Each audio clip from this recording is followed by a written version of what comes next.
नमस्कार, disclosure with Vinod में आपका स्वागत है और आज हमारे साथ डिस्क्लोज करेंगे डॉक्टर आशीष चौधरी जो प्रवक्ता है कांग्रेस के। डॉक्टर साहब आपका स्वागत है। शुक्रिया। चुनावी प्रचार का म्यार गिरता जा रहा है। ऐसा लग रहा है कि इंडिया ब्लॉक हो या एनडीए, ये दोनों के दोनों वोटर्स को डरा रहे हैं और डरा रहे भी अल्पसंख्यकों के नाम पर है। क्या देखते हैं आप, कैसे देखते हैं?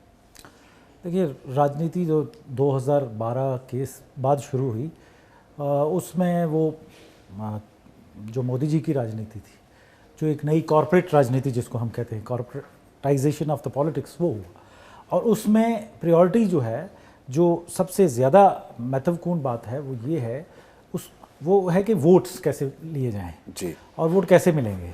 तो उसके लिए जो चीज़ें हैं वो हो रही हैं और ये पहली बार इतिहास में हुआ है कि प्रधानमंत्री जी को, सिटिंग प्राइम मिनिस्टर को मॉडल कोड ऑफ कंडक्ट के वायलेशन पर नोटिस देना पड़ा। वो भी दबाव के तहत दिया इसी ने, बट देना पड़ा। और बहुत सारी चीज़ें हैं। और मोदी जी ने कहा था मैं कभी हिंदू मुसलमान नहीं करूँगा। जब उनको लगा खतरा लगा तो उन्होंने वो भी किया और सब चीज़ें की। और इसी तरह से कभी कभार इंडिया ब्लॉक से भी चीज़ें ऑब्वियसली सामने आ रही हैं जो नहीं आनी चाहिए। लॉन्ग टर्म में पॉलिटिक्स के लिए और हमारे देश के लिए, इसके एक राजनीतिक वातावरण के आपको लिए क्या लगता है खतरा क्यों लगा? वो नहीं है। जो एक दो फेस में जो टर्नआउट आया उसकी वजह से लगता है आपको खतरा एक है? तो लो टर्नआउट उनको खतरा लगा, अर्बन जी। एरियाज में नहीं था। जी। और दूसरा ये ऑब्वियसली जो स्टेट्स हैं बिल्कुल। जहाँ परफॉर्मेंस फर्स्ट फेज में हुई, सेकंड फेज में हुई, वो इंटरनल सर्वे जो है बीजेपी के, वो दिखाते हैं कि बीजेपी अच्छा परफॉर्म नहीं कर रही है। जी। तो प्रधानमंत्री जी को लगा कि अब कोई चीज़ बचती नहीं है, जी। अब पाकिस्तान के साथ भी इस बार कुछ नहीं है, तो चलो हिंदू मुसलमान जो है वो एक सीधा रास्ता है जी, वोटर्स को डराने का। और कुछ ऐसे क्लेम्स किए उन्होंने जो कहीं भी कांग्रेस के मैनिफेस्टो में नहीं है, जो कहीं भी एग्जिस्ट नहीं करते, बट उन्होंने वो भाषण में का हिस्सा बना लिए। और अब ये साबित करते करते सालों साल लग जाएंगे, तब वोट डल जाएंगे तब तक कि ये था या नहीं था, ये सच था या झूठ था। Who cares. लेकिन रीडिस्ट्रीब्यूशन हेल्थ सर्वे तो आपने, वेल्थ सर्वे तो आपने माना ही है। रीडिस्ट्रीब्यूशन वेल्थ सर्वे करवाया जाएगा, किसके पास कितनी प्रॉपर्टी है उसका आंकलन किया जाएगा। ये मौका फिर मंगलसूत्र तक आ गया? नहीं, मंगलसूत्र तक बिल्कुल नहीं है। रीडिस्ट्रीब्यूशन ऑफ वेल्थ की जब हम बात करते हैं तो ये ऐसा है कि हमारी बॉडी में अगर कोई प्रॉब्लम है, किसी पार्ट में या किसी जगह पर कोई प्रॉब्लम है, तो हम उसको कहते हैं यार सीटी स्कैन करवा लो, एक्सरे करा लो, बॉडी प्रोफाइल टेस्ट करवा लो, कुछ कर लो। हमारे देश की स्थिति ये है कि अमीर अमीर होता जा रहा है, गरीब गरीब होता जा रहा है, और मिडिल क्लास दोनों के बीच में पिसती जा रही है। हम कहते तो हैं गरीबी रेखा के ऊपर उतने लोगों को उठाया, ऐसे हुआ, पर वो ग्राउंड पे चीज़ें नहीं दिखती जो स्टैटिस्टिक्स फैक्ट में दिखती हैं। अब ये बहुत इंपॉर्टेंट हो गया है कि कम से कम हमारा वेल्थ का क्या पैटर्न है, किस साइड पे जा रही है, स्टेक होल्डर कौन है, पॉपुलेशन किन की कितनी है, उसके हिसाब से क्या है, सोशियो इकोनॉमिक सेटअप कितना है, क्या स्टैंडर्ड है लोगों का। वो चीज़ें जब तक हम साइंटिफिकली उनका एनालिसिस नहीं करेंगे, स्टडी नहीं करेंगे, विकल्प एनालिसिस नहीं करेंगे, तब तक कैसे उस बीमारी को, उस चीज़ को, उस रुकावट को ठीक करेंगे। ये तो कंस्ट्रक्टिव और पॉजिटिव चीज़ है। और जो सोशियो इकोनॉमिक डेवलपमेंट है उसका बेस है सर्वेज, किसी भी प्रकार का सर्वे जो है। और सर्वे वो आदमी डरता है करवाने या करने से जो कुछ छुपा रहा हो। छुपाने की इसमें बात है नहीं। और जहाँ तक मंगलसूत्र की बात रही, तो ये इस लेवल का वेल्थ डिस्ट्रीब्यूशन, वेल्थ रीडिस्ट्रीब्यूशन सर्वे वगैरह ये पॉसिबल नहीं होते और करने भी नहीं चाहिए, होते भी नहीं है। ये तो प्रधानमंत्री जी ने ये वर्ड कहाँ से लाया मंगलसूत्र और सुना, ये तो उनके भाषण का हिस्सा है। जैसे वो 15 लाख वाला जुमला बोला था उन्होंने, तो कभी किसी को 15 लाख तो मिले नहीं। इस तरह मंगलसूत्र वाला जुमला भी वोटरों को डराने के लिए, माता बहनों को डर पैदा करने के लिए वो दे दिया। ये अनफॉर्चुनेट है इस तरह की बातें करना इतने कंस्ट्रक्टिव थॉट के मुतालिक। इंडिया जो है इसमें अभी भी कैसे पॉसिबल है कि एक आदमी उसी शहर में खुश रहता है और वो ऑडी चलाता है, मर्सिडीज चलाता है, और एक ही शहर में वो काम कर रहा है। ऐसी बात नहीं कि वो नहीं है। जब रोड की सिचुएशन देखेंगे तो फिर उसको भी और उसको भी कहीं ना कहीं आसपास हमें देखना पड़ेगा कि भाई ये वेल्थ का ओरिएंटेशन क्या है, इसका किस साइड झुकाव है, कैसे क्रिएट हो रही है और कैसे ये डिस्ट्रीब्यूट हो रही है। तो उसको रेगुलेट करने की ऑब्वियसली ज़रूरत है, देखने की ज़रूरत है। इसमें देश के जो उद्योगपति हैं, जो बड़े इंडस्ट्रियलिस्ट हैं, उनको भी at the end of the day एक फ़ायदा होगा। क्यों कि एक होलिस्टिक इन्वायरमेंट होगा जो डेवलपमेंट का होगा। टेस्ला ने अभी मोदी जी बुला रहे थे टेस्ला के ओनर को, एलन मस्क को, उन्होंने भारत का विजिट कैंसिल किया, चाइना गए, वहाँ पे एक बड़ी डील साइन की और टेस्ला वहाँ मूव कर गया। क्यों? क्योंकि चाइना में ऑब्वियसली एक यूनिफॉर्मिटी, एक मार्केट जो है उसका इन्वायरमेंट दिखता है। हमारे यहाँ वही मार्केट लैक है। लोगों को वो कॉन्फिडेंस इंटरनेशनल इन्वेस्टर्स को लाने के लिए हमारे यहाँ भी वातावरण जो है, वो जो पॉपुलेशन हमारा सबसे बड़ा रिसोर्स है, आज की डेट में सबसे देश के पास बड़ी पॉपुलेशन है, तो उसको कहीं ना कहीं काम पे लगाना है, कहीं ना कहीं हमें दिखाना है यार किस तरह से इनको इन्वॉल्व करें। डॉक्टर साहब, कभी आपको लगता है कि आपके नेता भी कुछ गलतियां कर जाते हैं, सैम पित्रोदा हो, आचार्य विनोद हो, या फिर मणिशंकर आयर हो, इस तरह के स्टेटमेंट्स दे जाते हैं, फिर उनको मौका मिल जाता है? देखिए, मणिशंकर अय्यर जी की वो जो स्टेटमेंट थी उससे कांग्रेस पार्टी को कोई लेना देना नहीं, और ऑब्वियसली अगर मुझे as a party spokesperson और एज ए पर्सन भी उसको कहना पड़ेगा तो मैं उसको अनफॉर्चुनेट कहूँगा। जहाँ तक सैम पित्रोदा जी का सवाल है, वो भी अपने इंडिविजुअल लेवल पे, पर्सनल लेवल पे उन्होंने जो स्टेटमेंट दिया, डेमोक्रेसी है, सबको बात कहने का, रखने का हक है, मगर वो मौका मिलता है ऐसे लोगों की बात करने से, ये दुरुस्त है। और बीजेपी जो ऑफिशियल स्टैंड है हमारा पार्टी का, या जो कोई ऑफिशियल बात डॉक्यूमेंट है, मैनिफेस्टो है, उस पर तो बात नहीं करती है। बीजेपी कहीं से एक टांग पकड़ती है, एक नुक्ता पकड़ती है और फिर उसको घसीट के पूरा बबल बना देती है, एक फवारा बना देती है और उसको सेल कोट करने की कोशिश करती है। तब तक डैमेज हो चुका होता है, इलेक्शन हो चुके होते हैं, किसने देखे फिर किसने, सैम पित्रोदा कौन है, किसी को कोई लेना देना नहीं, कांग्रेस पार्टी का लीडर है, बस ये चीज़ जोड़ दो तो बात बन जाती है। मेरे जैसे एक छोटे कार्यकर्ता की भी अगर कोई स्टेटमेंट होगी, बीजेपी उसको भी पकड़ के बात कर लेगी। सलमान निज़ामी एक हमारे पार्टी में कार्यकर्ता हुआ करते थे और उनको फिर बाद में एक्सपेल किया, वो ज़बरदस्ती के कार्यकर्ता भी थे, उनकी एक स्टेटमेंट को मोदी जी ने पकड़ करके स्टेज से भाषण दे दिए। आज सलमान निज़ामी का कांग्रेस के बीच में क्या अस्तित्व, क्या लेना देना, वो तब भी नहीं थे, आज भी नहीं है। इसी तरह हम कहते हैं कि ये जो पेरिफेरी पे बैठे हुए लोग हैं, इनकी जो बातें हैं एक्चुअल में वो पार्टी की लाइन एंड लेंथ नहीं है।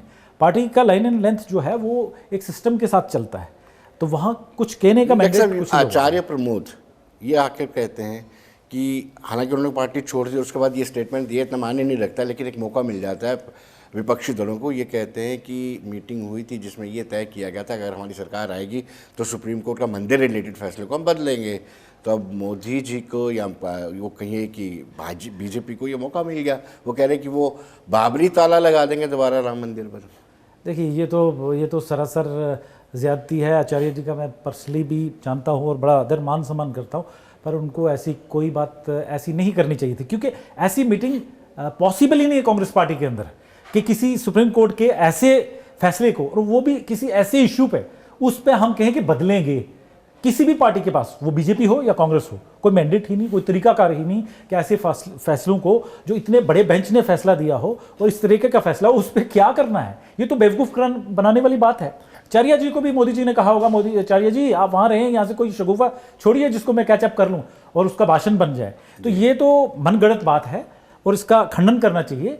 कोई भी पॉलिटिकल कोई भी पार्टी हो, मैं कहता हूँ कोई भी इस सतह की राष्ट्रीय सतह की पार्टी है, वो ऐसी मीटिंग ना तो करेगी, और ये बेतुकी सी बात लगती है, मनगढ़ंत बात है जो चुनाव में काम आने वाली बात है। डॉक्टर साहब, आपको कहीं ये तो नहीं लगता है कि फील्डिंग सेट की होती है सैम पित्रोदा के साथ भी, और मणिशंकर अय्यर को भी बोला होगा इस समय पर, ठीक चुनावों के दौरान?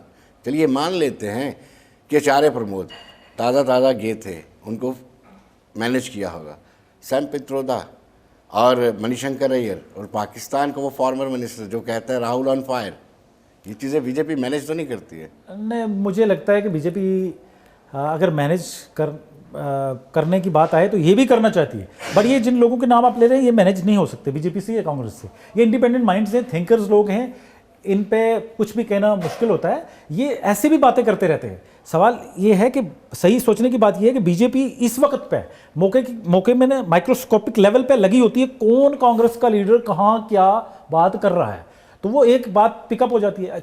आप अगर एक साल पहले की सैम पित्रोदा की कुछ स्टेटमेंट्स, कुछ चीज़ें, इंडिपेंडेंट जो थॉट है उनका, उस पर बात करें तो बहुत सारी ऐसी चीज़ें हैं। मुझे लगता है बीजेपी अगर आज इलेक्शन, उस वक्त इलेक्शन होते तो वो एकदम से पिकअप कर लेती। मणिशंकर अय्यर उसके बाद भी बहुत कुछ बोल चुके हैं, वो पिकअप कर लेती। बट इलेक्शन के समय पे जो कुछ बोला जाता है वो मैटर करता है, और ये ब्रांड्स हैं जो कंट्री को सच में एक वाइब्रेंट डेमोक्रेसी का एनवायरनमेंट क्रिएट करते हैं। अनफॉर्चुनेटली इनकी बात को हम पकड़ लेते हैं, बात करने की इजाज़त नहीं देते और पार्टी के साथ जोड़ देते हैं, जो कि दूसरे ही दिन जयराम रमेश जी ने बोला, लीडरशिप ने बोला कांग्रेस की ने कि हमारा तो कोई इस तरह का संबंध नहीं, और वो पद से भी हटा दिए गए। जी, क्या आपको लगता है कि आपकी राजनीतिक सूझबूझ क्या कहती है कि मेजॉरिटी को निगलेक्ट करके सियासत में बना रहा जा सकता है जिस तरीके से कांग्रेस कर रही है, या एक कि एंटनी ने अपनी रिपोर्ट में जो जिक्र किया था?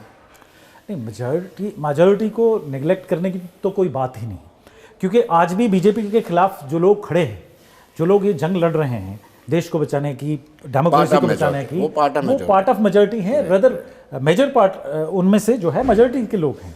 और वही ये सब कुछ कर पा रहे हैं, और एक इंस्टीट्यूशंस की सर्वाइवल की जो जंग है हमारे देश की, वो हम लड़ रहे हैं।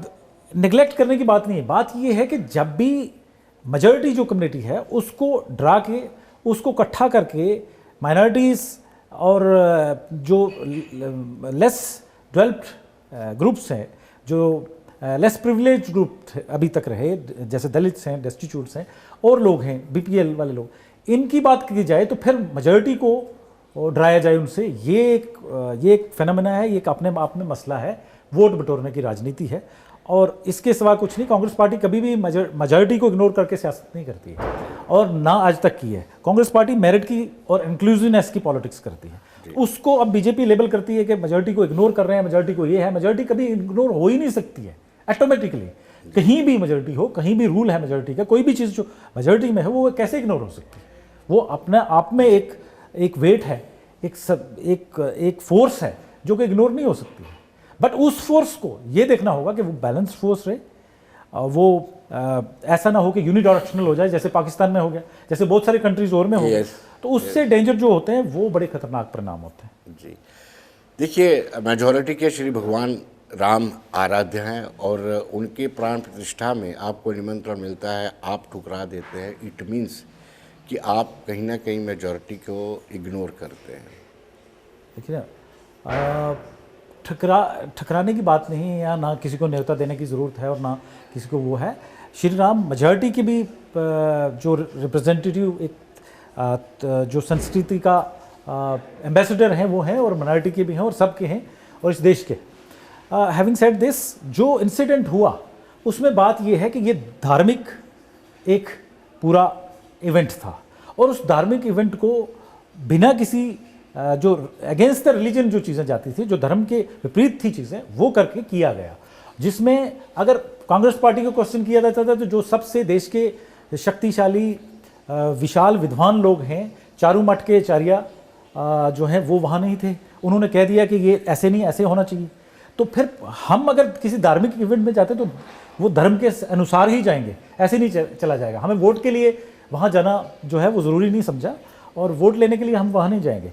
वोट उनके आशीर्वाद से आ जाएंगे, जिसको भी आने हुए, जैसे भी आने हुए, आज नहीं तो कल आएंगे, कल नहीं पीछे भी आते रहे, आगे भी चलता रहेगा। बट जो धर्म के अनुसार चीज़ें होती हैं वो बेहतर रहती हैं, और धार्मिक चीज़ें धर्म के अनुसार ही होनी चाहिए, वो जो नहीं थी। तो that's how we decided, and उसमें कोई ऐसी चीज़ नहीं है कि हमने मेजॉरिटी को इनकार किया है। अब देखिए, आपके महाराष्ट्र के अध्यक्ष जो हैं कांग्रेस के, नाना पटोले, वो कहते हैं कि हमारी सरकार आई तो मंदिर का फिर शुद्धिकरण करवाएंगे। आप फिर इंस्टिगेट करते हैं उनको मौका दे देते हैं बीजेपी को, आप कुछ ना कुछ बात करने के लिए। देखिए, सरकार और मंदिर का आपस में तालमेल नहीं होता है। सरकार एक चीज़ है और मंदिर एक चीज़ है, वो धर्म की चीज़ है, ये सरकार की चीज़ है, नीति की चीज़ है। इसलिए अभी भी जो सरकार ने करवाया है वो तो वोट की राजनीति और पॉलिटिक्स के लिए कराया। अब मंदिर ऑलरेडी पवित्र है, उसकी शुद्धिकरण कैसे करेंगे? ठीक है। और अगर कोई और तकरीब इवेंट कोई सरकार के द्वारा हो तो जितनी भी सरकारें आए, मुझे लगता है सब करें, बड़ी अच्छी बात है। अच्छे अच्छे कार्यक्रम करें, अच्छी तरह से मंदिर में जाएं, जहां भी जाना चाहें, ये एक पॉजिटिव हैपनिंग हो सकती है। बट इसमें जो मेजर बात ये है कि जो चीज़ें हो चुकी वो ऐतिहासिक हैं, वो हो चुकी, और उनको रिवर्ट करना या फैसला बदल देंगे, ऐसी मीटिंगें होना, ऐसी चीज़ें बेबुनियाद हैं।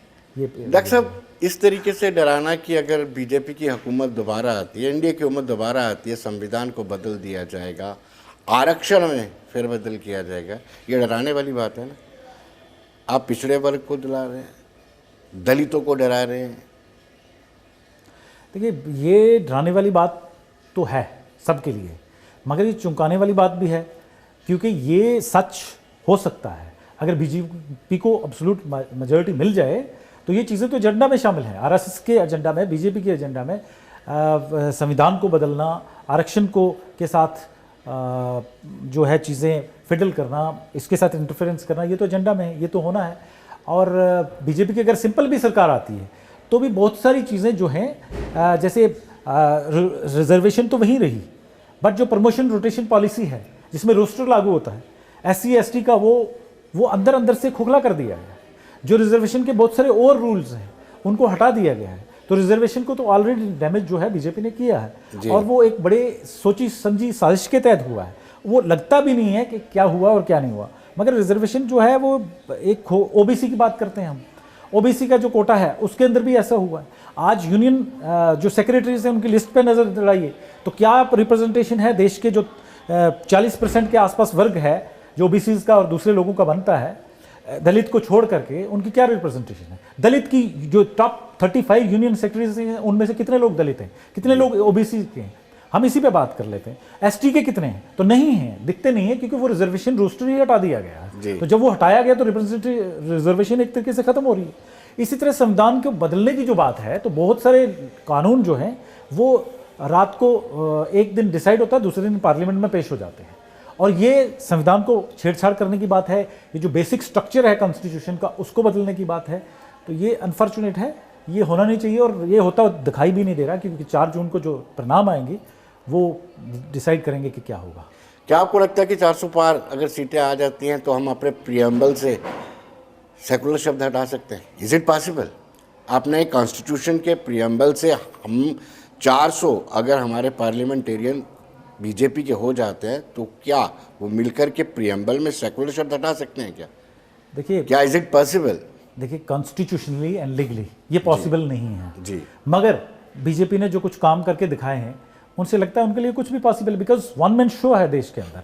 और वन में जब डिक्टेटरशिप होती है, जब ऑटोक्रेसी, एक आदमी के हाथ में इतनी एब्सोल्यूट पावर आ जाती है, तो फिर ऐसा कुछ भी करना नामुमकिन भी नहीं रहता है। बहुत सारी चीज़ें होती हैं, बाद में तय होती रहती है, सही क्या था गलत क्या था, बट ऐसे लोग जो कि जो एरिस्टोक्रेटिक स्टाइल में काम करना जानते हैं, चाहते हैं और कर रहे हैं, जो हर इंस्टीट्यूशन को फिडल करना के साथ फिडल करना जानते कर रहे हैं और करना जानते हैं, वो संविधान के साथ भी ऐसा कर सकते हैं, और ये बड़ा एक खतरा है देश के सामने।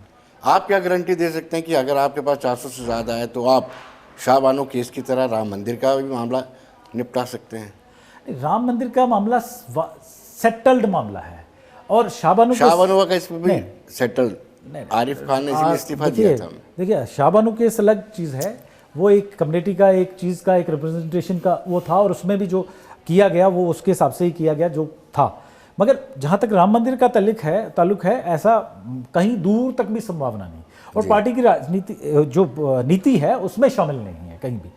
Absolutely not. ऐसा नहीं है 400 क्या 450 भी हो जाए तो भी कोई फर्क नहीं पड़ता है, और 415 पे भी कोई फर्क नहीं पड़ा ऐसे इश्यूज पे। अगर यही सेटल करना होता तो जब 415 थे तब भी सेटल कर लिया जाता, ऐसा नहीं है। सुप्रीम कोर्ट ने जो इतने बड़े बेंच ने जो फैसला दिया है उसका मान सम्मान पार्टी करती है, और ऐसी चीज़ें, ऐसी संभावनाएं इसलिए फैलाई जाती हैं समाज में कि बीजेपी जो है वो एक डर बनाए रख सके, नहीं ऐसा हो जाएगा, क्योंकि बीजेपी को लगता है कि अब हमारी जो आंकड़ा है वो वापसी की दौड़ शुरू हो गई है। यानी 4 जून को आपको लगता है कि बदले बदले निज़ाम नज़र आएंगे, कुछ जो बीजेपी दावा कर रही है उस दावे की हवा निकलेगी 4 जून को? वो फर्स्ट फेज में ही निकल गई, सेकंड फेज में प्राइम मिनिस्टर साहब के झंझलाहट और बौखलाहट से दिखाई दे रही थी, वो आगे जो ही क्लोज होता जाएगा। तो 4 जून को 370 की आवाज़, 400 पार, ये सब खोखले जो वादे हैं ये सामने आ जाएंगे कि क्या है। अभी भी बहुत कुछ हो सकता था, मगर जिस तरीके से अरविंद केजरीवाल जी को जेल में डाल दिया गया, जिस तरीके से उससे चुनाव के पहले 10-15 दिन लोगों को उठाया गया, गिराया गया, उसके बाद जो चीज़ें हुई, तो ये बहुत, जिस तरह से एजेंसीज़ का प्रयोग किया जा रहा है, दुरुपयोग जिसे कहना चाहिए बीजेपी के द्वारा, वो इलेक्टोरल विक्ट्री को इंश्योर करने के लिए किया जा रहा है जी। और उसमें अगर वो ना हो, अगर टोटली फ्री एंड फेयर चुनाव हो, तो बीजेपी अभी बहुत कमज़ोर और बहुत पतली स्थिति में है। मगर फ्री एंड फेयर चुनाव आयोग जो है इस बार का जो चुनाव करा रहा है वो कंप्लीट फ्रस्ट्रेशन में और अंडर प्रेशर है। आप मेरी जो कॉन्स्टिट्यूएंसी है अनंतनाग, राजौरी, पुंछ, आपने शुरुआत में ही कहा था कि नोटिस प्राइम मिनिस्टर को भी आया, पहली मर्तबा हुआ है, वो अंडर प्रेशर कहा गया, लीगली चीज़ें दी गई, वो करवाया गया पोजीशन के द्वारा। आप कौन सा जवाब, कौन सी रीज़न बनती है कि राजौरी पुंछ में अनंतनाग वाली सीट पे चुनाव जो है वो पोस्टपोन करवा डिले किया? कोई बनता नहीं। जो इस रियासत के शहरी हैं वो जानते हैं कि क्या हो रहा है, कहाँ है। इसी तरह हर स्टेट के अंदर हर एक फेस में जहां बीजेपी को लगता है कि यहाँ हमारा कुछ बनने वाला नहीं है, हमारे किसी प्रोबेबल पार्टनर का नहीं बनने वाला, तो उसको देखा जा रहा है, उसको फिक्स किया जा रहा है, लाइट मार इसको देख वो वाला फार्मूला फिक्स किया जा रहा है। मूलतः उस कॉन्स्टिट्यूंसी से है, लेकिन क्या वजह लगती है आपको इतना समय दे करके किसको लाइट मारेंगे, किसको चेक करेंगे, किसको बैलेंस करेंगे? देखिए ये बड़ा एक जो बीजेपी चाहती है कश्मीर की पॉलिटिक्स को फ्रैगमेंट्स में बांटना, ये उसका हिस्सा है। बीजेपी इक्वली मुझे लगता है जो छोटे छोटे पार्टीज़ हैं उनको ग्रूम करना चाहती है और उनकी मदद करना चाहती है, रदर देन जो इंडिया लाइंस है उस जिसमें नेशनल कॉन्फ्रेंस और कांग्रेस पार्टी वहाँ मिलकर के चुनाव लड़ रहे हैं, उनके कैंडिडेट के खिलाफ ये सब कुछ है। और जो बाकी रेस्ट अलाइंस है, चाहे उसमें महबूबा मुफ्ती हूँ, अभी बीजेपी और महबूबा मुफ्ती साहिबा गई थी दिल्ली, वहाँ पे उन्होंने रोना चिल्लाना किया कि भाई मेरे को मत मारो, अगर मुझे मारोगे तो नेशनल कॉन्फ्रेंस स्ट्रांग हो जाएगी, ये सब बातें हुई और उनको भी स्पेस दी गई। महबूबा मुफ्ती भी अभी बीजेपी के आसपास चुनाव में सारी अंदर की बातें जानते हैं। पॉलिटिक्स है, इसमें सबको पता है कि कौन कहाँ क्या कर रहा है, पॉलिटिक्स है। इसमें दो ही चीज़ें नहीं हो सकती कि बीजेपी और कांग्रेस सरकार कभी नहीं बना सकते, बाकी तो सब कुछ पॉसिबल है और यहाँ हो चुका पॉसिबल। उनके साथ भी सरकार बन के रही बीजेपी और पीडीपी के साथ भी, और फ्यूचर में भी ऐसे इंडिकेशंस जो हैं वो अभी के चुनाव से मिल रहे हैं। इतने टाल क्लेम करने कि 5 अगस्त 2019 के बाद बहुत बड़ा बदलाव आया है, घर घर में तिरंगा है, कश्मीर में अमन है, पत्थरबाजी खत्म है, अलगाववाद समाप्त है, उसके बावजूद भी तीनों कॉन्स्टिट्यूंसीज पे भारतीय जनता पार्टी अपने उम्मीदवार नहीं उतारती है, तो किस तरीके से आप इसको देखते हैं, इस फैसले को? देखिए ये जो 2019 के बाद के परिणाम हैं, ये जम्मू की दोनों सीटों में भी दिख जाएंगे, जैसे भी दिख जाएंगे, रिएक्शन लोगों का, जम्मू के लोगों का दिख जाएगा। हाँ, अभी भी ये रिएक्शन जो है असेंबली सीट्स में साफ जाहिर होगा कि जम्मू का लोगों का क्या। जहाँ तक कश्मीर का सवाल है, वो तो टोटली बीजेपी को डर है कि हमें जो वोट हम लाखों में क्लेम करते हैं वो हज़ारों में भी शायद ना है, क्या हमारा होगा, तो वो डर दिखाता है कि उनके पास कुछ भी नहीं। इसका मतलब उन्होंने लोगों के लिए कुछ किया नहीं, तो उनको अपेक्षा भी नहीं है कि हम कुछ कर सकें। ग्राउंड पे रिजल्ट ज़ीरो है, तो वो डर था जो हार का, और सिर्फ हार का नहीं, एक्सपोज हो जाने का, उसकी वजह से बीजेपी कैंडिडेट नहीं उतार पाई। बट ये डेमोक्रेसी के लिए और ओवरऑल पॉलिटिकल इन्वायरमेंट के लिए बड़ा धचका है और अनफॉर्चुनेट है। बीजेपी को वहाँ कैंडिडेट देने चाहिए थे, एक फ्रेंडली कंटेस्ट होता। हार जीत डेमोक्रेसी में मैटर नहीं करती, लड़ना सबसे पहला काम होता है कि उनके कैंडिडेट भी होते। एक नेशनल पार्टी है जो क्लेम करती है कि हमने ये भी किया, ये भी किया, ये भी किया, इतना कुछ कर दिया, और फिर at the end of the day चुनाव लड़ने से भी पीछे हट जाती है, डर जाती है, छुप के बिल में चली जाती है, क्योंकि देश पूछता उनसे अगर आपने वहाँ कुछ किया है, ठीक से किया है, तो भाई वहाँ आपकी परफॉर्मेंस क्या है, वहाँ आपने किया क्या। अब लद्दाख की सीट है तो वहाँ के लिए फिक्सिंग चल रही है, चीज़ें चल रही हैं, बट लद्दाख के लोग भी जवाब देंगे, और जम्मू के लोगों ने तो ऑलरेडी बटन दबा दिया है। वो बटन अभी किस स्पीड से दबा है, जिस भी स्पीड से दबा हो, मगर एक बात तो सामने जाहिर है, उसकी मैं गारंटी दे सकता हूँ ऑन रिकॉर्ड कि 4 जून को जो परिणाम आएंगे वो ऐसे नहीं आएंगे जैसे पिछली बार आए थे। आप उसका वोट परसेंटेज देखेंगे, आप बाकी चीज़ें देखेंगे, आंकलन करेंगे, अगर मुझे भी मौका आपने दिया तो ज़रूर मैं भी हाजिर हो जाऊँगा। वैसा कुछ भी नहीं होगा जैसा पिछली बार डोडा और उधमपुर वाली सीट पर रहा और जैसा जम्मू वाली सीट पर रहा। काफ़ी अच्छा मार्जिन, काफ़ी अच्छी चीज़ें और अच्छे परिणाम हैं। जी, लगभग चुनाव प्रचार पीक पर है और गृह मंत्री कश्मीर के दौरे पर आते हैं अपना टाइम निकाल करके, और इत्तेफाक देखिए एक भी कैंडिडेट नहीं है उनका, इसको कैसे दिखते हैं आप?